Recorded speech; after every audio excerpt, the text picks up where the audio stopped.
this is John from kevolvedprogramming.com, and in this tutorial we're going to look at creating a basic Hello World Java servlet. So I've got Eclipse and Tomcat set up here, and I'm going to go to File, New Dynamic Web Project here, and let's give this a name. Let's call it Hello World. And this all looks fine to me, so let's click Next, and that's fine, and that's okay. And this context root is actually the kind of stem of the URL after the domain name, and we'll be looking at that more later on, but hello_world is fine for me at the moment, or you might want to change it to something that looks nicer if you want. Then I'll click Finish, and now we've got this project here. If I expand this, and we've got our Java resources folder, and we've got web content here, and in web content I can put JSPs and HTML files and this kind of thing, and this is where I create my servlets.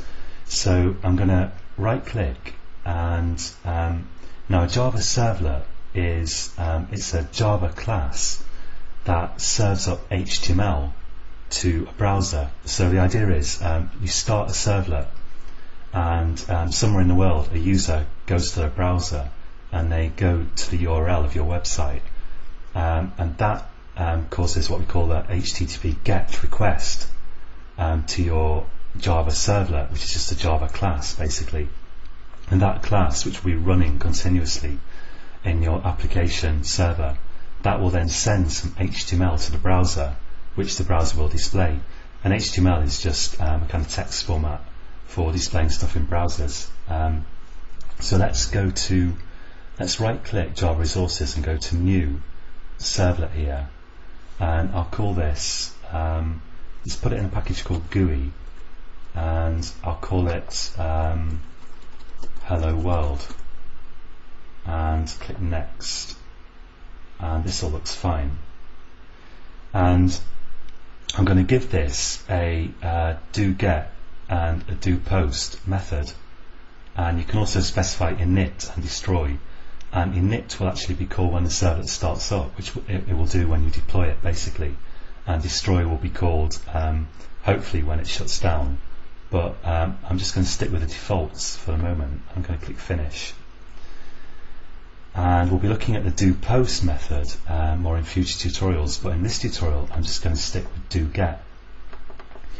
And what I can do now is I can use this doGet method to write output that will be sent to an internet browser.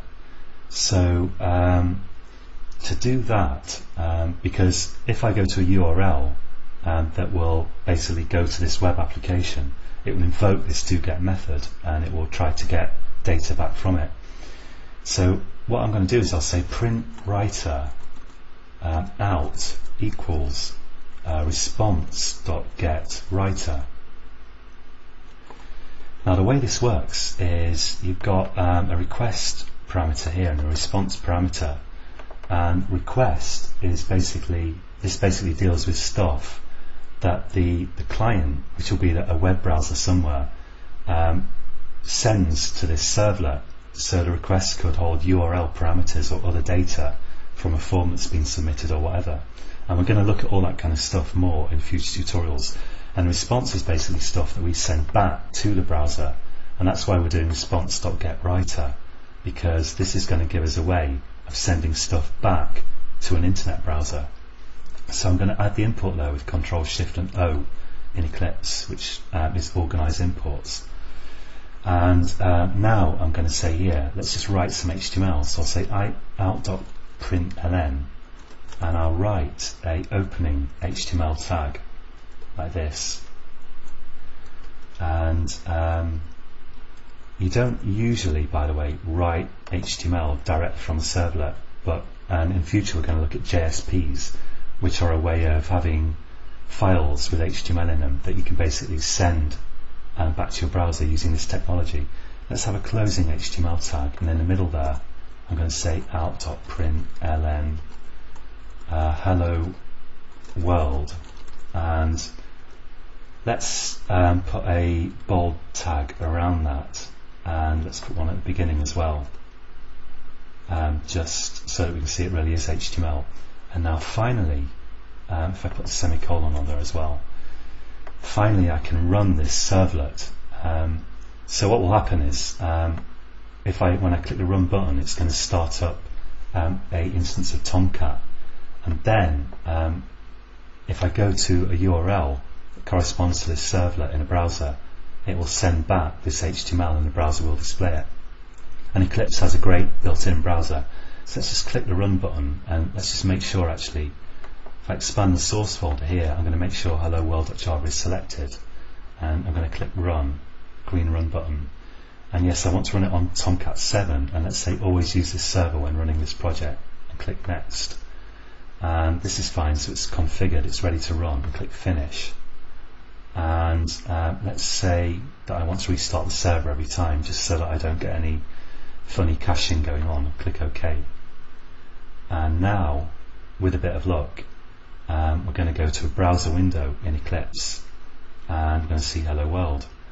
And you can also just view this in a normal browser.